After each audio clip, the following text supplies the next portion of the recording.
오늘 말씀의 제목은 한명교회, 한명 두 번째 시간입니다. 한명교회의 한명은 여호와 하나님이라고 했습니다. 여호와 한 분만을 모시며 하나님만 사랑하는 공동체입니다.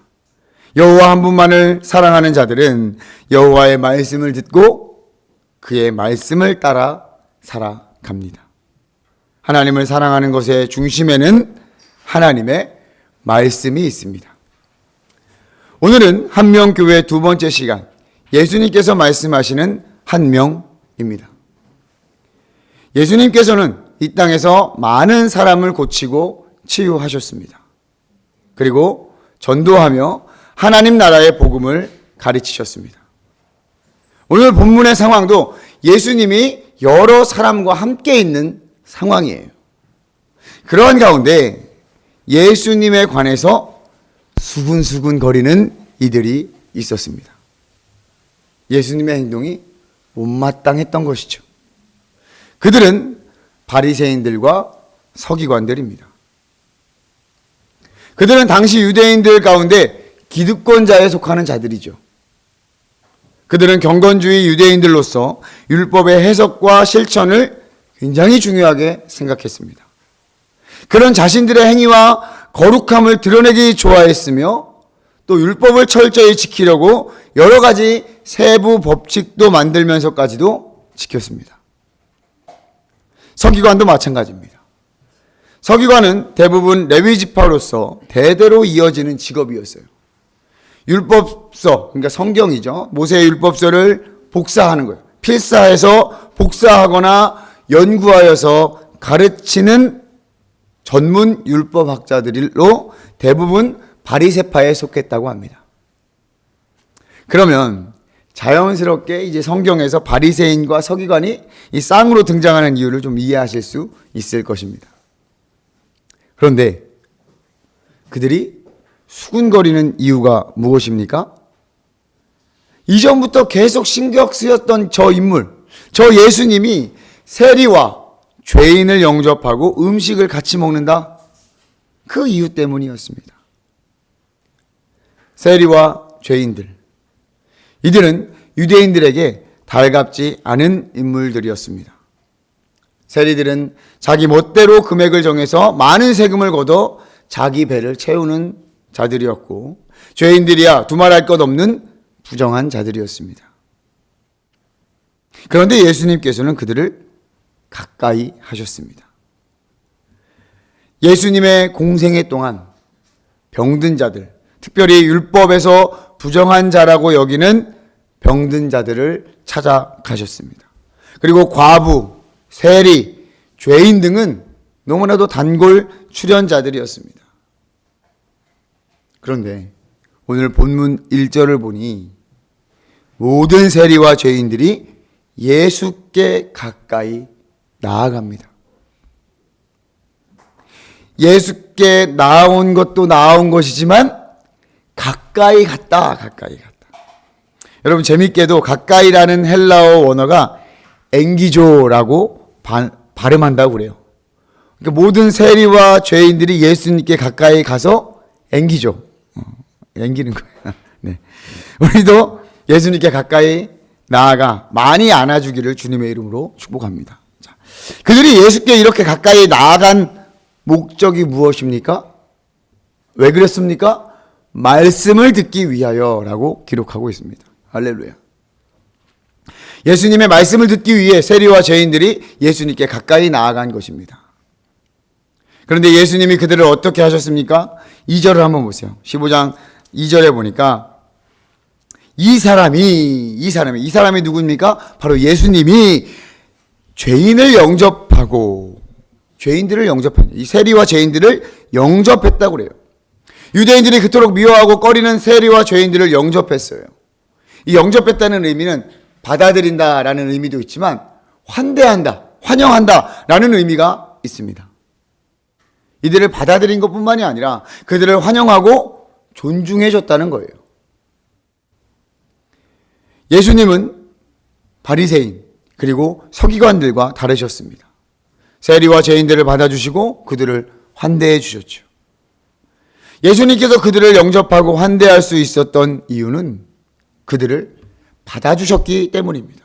예수님께서 그들을 용납해 주셨기 때문이에요. 또 한 가지 재밌는 것은 한겨레 성경에서는 말씀을 들으러 가까이 나아왔다라고 번역이 되어 있지만 이 원어의 사용을 보면 이 말씀은 하나님의 말씀을 뜻하는 로고스가 아니라 그냥 듣는다, 들린다라는 뜻의 단어인 것을 감안하면 예수님께서 해주신 많은 이야기들, 즉 그들이 살아가는 이야기, 또 시시콜콜한 이야기도 포함될 수도 있고요. 안부를 묻는 등 그러한 이야기들, 일상적인 대화와 더 연관이 있음을 알 수 있습니다. 물론 예수님께서 하나님 나라에 관한 복음도 전하셨겠죠. 예수님께서는 적어도 이 세리와 죄인들에게 아주 편안하고 친근한 분이셨다는 것은 확실합니다. 그들이 예수님을 가까이 찾아온 것에서 보이죠. 예수님은 그들에게 그리고 많은 무리들에게 도대체 무슨 말씀을 하셨길래 그러셨을까요? 바로 이전 장 누가복음 14장의 이야기가 주된 내용일 것입니다. 예수님은 누가복음 14장에서 병든 자를 고치시고 많은 무리와 식사하면서 이런저런 이야기를 해 주셨습니다. 안식일이었지만 병든 자를 고쳐주셨고 잔치의 끝자리에 앉으라는 교훈과 또 큰 잔치를 열고 사람을 청한 이야기 등 여러 가지 이야기들을 해 주셨습니다.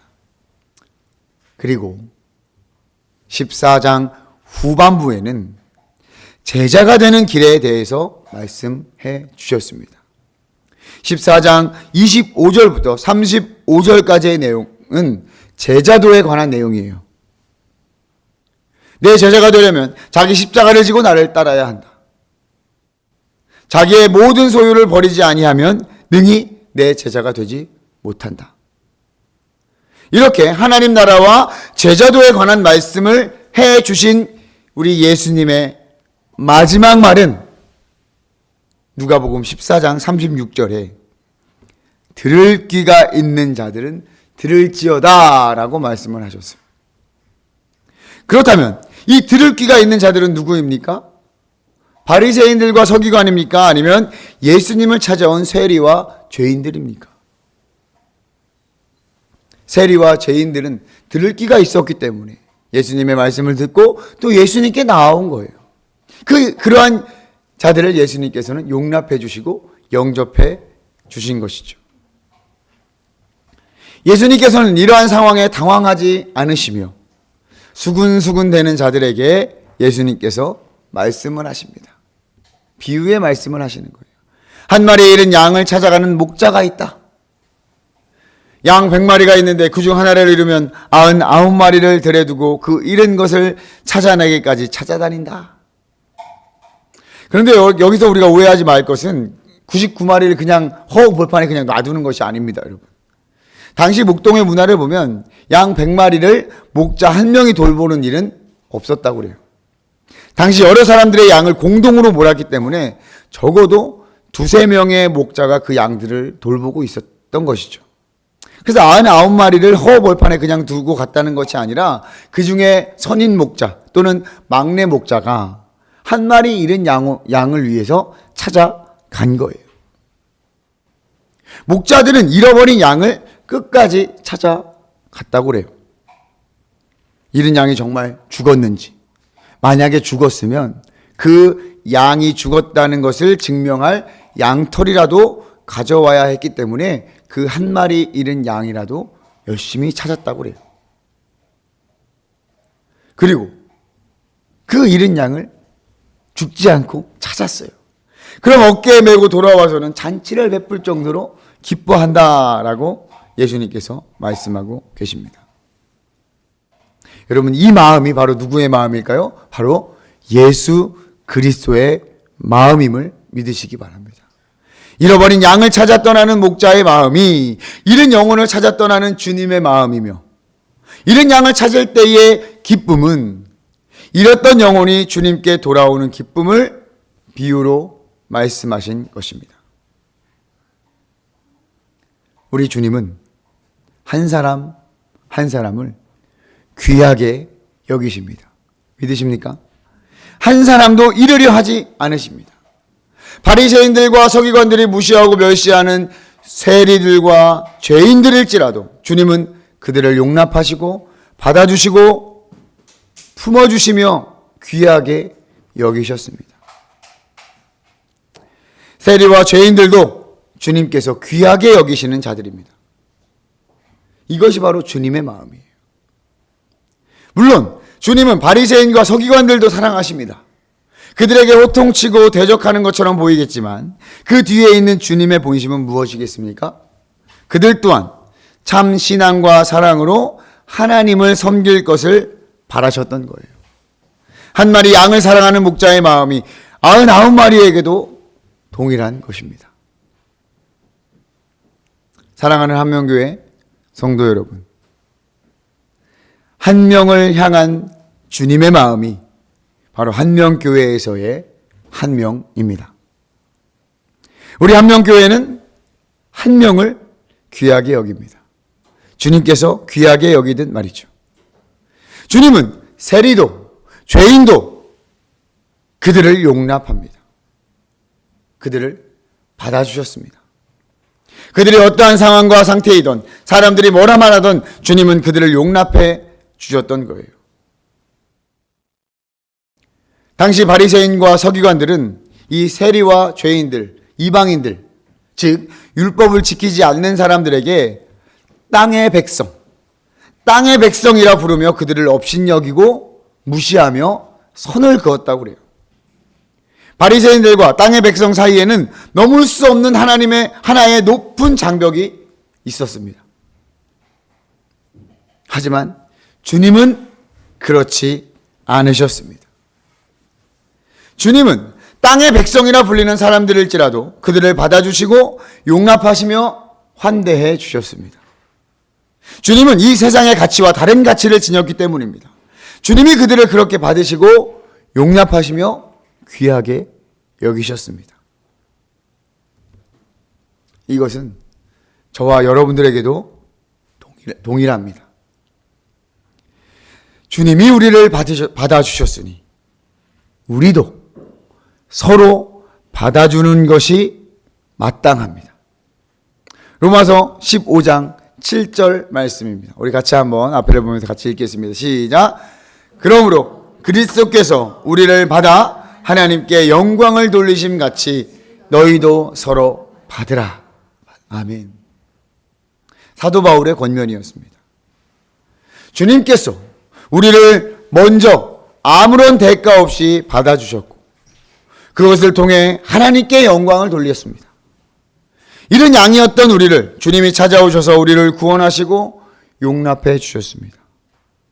그러니 우리도 서로 받아주고 용납하는 것이 마땅합니다.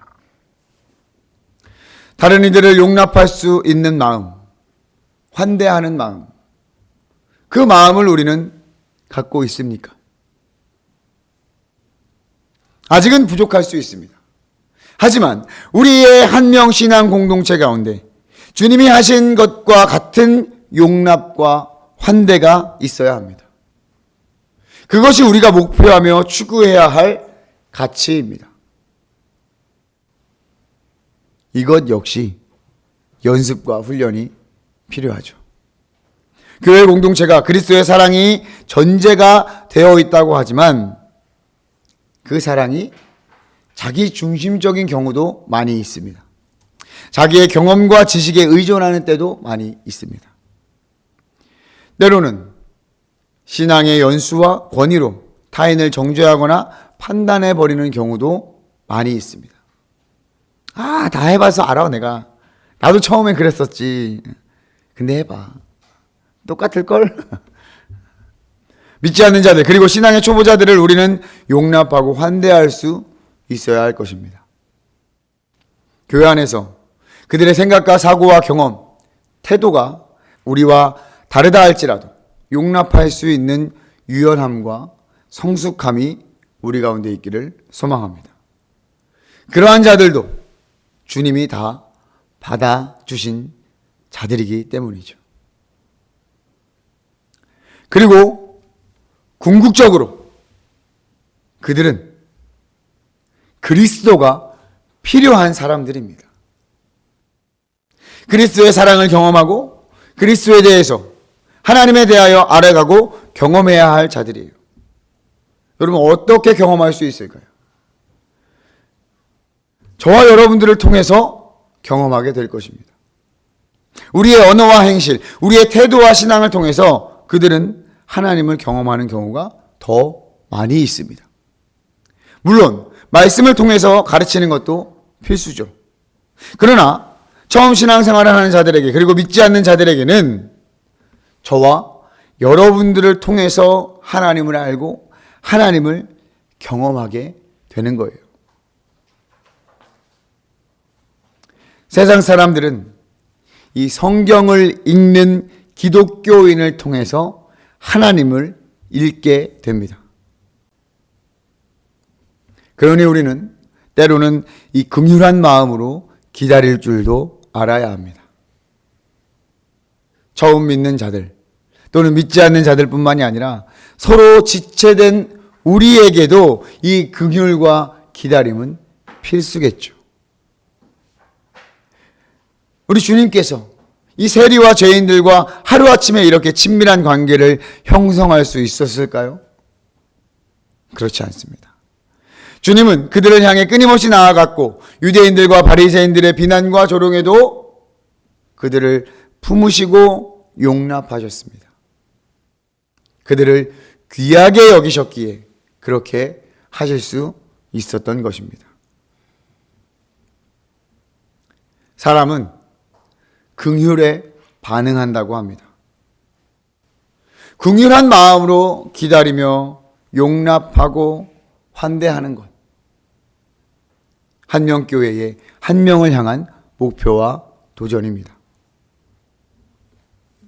한명교회의 한 명은 결국 이 한 영혼을 귀하게 여겨 하나님 앞으로 인도하는 것입니다. 귀한 한 명이 길을 잃었다면 참된 길로 인도해야 합니다. 그것이 우리에게 명하신 하나님의 명령입니다. 한 영혼을 귀하게 여기기 때문에 가장 귀한 복음을 선물하는 거예요. 가장 큰 선물, 가장 귀한 선물을 귀하게 여기는 한 명에게 전하는 것입니다. 이것을 통해 결국 그 한 명이 하나님 앞에 서게 되겠죠. 하나님 앞에 단독자로 서게 합니다. 한 명의 신앙인으로 서게 합니다. 거룩하고 건강한 한 명으로 하나님께 서게 될 것입니다. 그런데 또 우리가 여기서 기억할 것은, 우리 공동체에게 도전을 주는 것은 하나님 앞에 홀로 서되 공동체가 같이 세워가야 한다는 것입니다. 여러분, 신앙생활은 절대 혼자 할 수 없습니다. 혼자 조용히 믿고 혼자 하나님을 갈망하는 것이 아니에요. 하나님은 우리를 공동체로 부르셨습니다. 여러분, 믿으십니까? 하나님의 존재 방식도 삼위일체 공동체이며 창조하신 원리가 공동체로 창조하셨어요. 남자와 여자, 암컷과 수컷, 그리고 가정, 그리고 국가, 또한 하나님께서 창조하신 공동체죠. 이 모든 것이 하나님께서 우리를 개인적으로 부르시지만 공동체 안으로 부르신 하나님의 놀라운 계획입니다. 한 영혼을 세우기 위해 하나님께서는 기꺼이 한 공동체를 세우셨습니다. 우리 한명교회가 그러한 마음과 목표를 두어야 할 것입니다. 물론 한 번에 뿅 하고 되는 것이 아닙니다. 우리가 서로 연습하고 배우고 익혀가야 합니다. 때로는 내가 알고 있는 지식과 경험을 내려놓기도 해야 할 것입니다. 완전히 다 해체하고 다시 쌓아야 할 수도 있습니다. 더디고 어려울 수도 있을 것입니다. 하지만 우리가 감당해야 할 일입니다. 한명교회를 통해 한 명 한 명이 귀하게 여김을 받을 수 있기를 소망합니다. 그리고 그 귀한 영혼에게 가장 귀한 선물, 이 복음을 통해 하나님을 알아가고 하나님 앞에 서게 합시다. 단, 혼자 그렇게 하지 않습니다. 우리가 함께 설 수 있도록, 또 그 영혼이 잘 설 수 있도록 우리가 함께 걸어갈 수 있어야 합니다. 같이 걸어가야 멀리 또 즐겁게 갈 수 있잖아요. 한 명을 귀하게 여기며 하나님 앞에 세우는 교회가 바로 한명교회입니다. 우리 본문은 아니었지만 누가복음 15장 10절 말씀을 성경을 보면서 함께 다 같이 한번 읽어보도록 하겠습니다. 누가복음 15장 10절입니다. 시작. 내가 너희에게 이르노니 이와 같이 죄인 한 사람이 회개하면 하나님의 사자들 앞에 기쁨이 되느니라. 아멘. 아멘. 한명교회를 통해 한 명이 하나님 앞에 돌아올 때 주님이 기뻐하시는 것은 물론이거니와 천사들도 기뻐합니다. 우리 공동체도 기쁨이 함께할 것입니다. 그 기쁨을 여러분 누리고 싶지 않으십니까? 우리가 함께 나아갑시다. 함께 걸어갑시다. 마지막으로 한 가지 분명하게 말씀드립니다. 가장 먼저는 내가 한 명이 되어야 합니다. 내가 그 한 명이 먼저 되어야 하는 것입니다. 주님의 긍휼하심과 용납하심, 환대를 충분히 받은 자임을 여러분 명심하십시오. 주님께서 저와 여러분들을 귀하게 여기셔서 우리를 용납하시고 환대해 주셨습니다. 그리고 복음을 통해 하나님 앞에 서게 하셨습니다. 그리고 한 공동체에서 한 꿈을 꾸고 한 목표를 향해 나아가게 하셨습니다. 그러면 우리는 내가 먼저 한 명임을 깨닫고 또 다른 한 명을 품고 나아갈 수 있는 것입니다. 우리 한 명 한 명이 함께 걸어갈 때 주님이 말씀하신 한 세 사람으로 거룩한 믿음의 공동체가 될 줄 믿습니다. 할렐루야. 기도하겠습니다.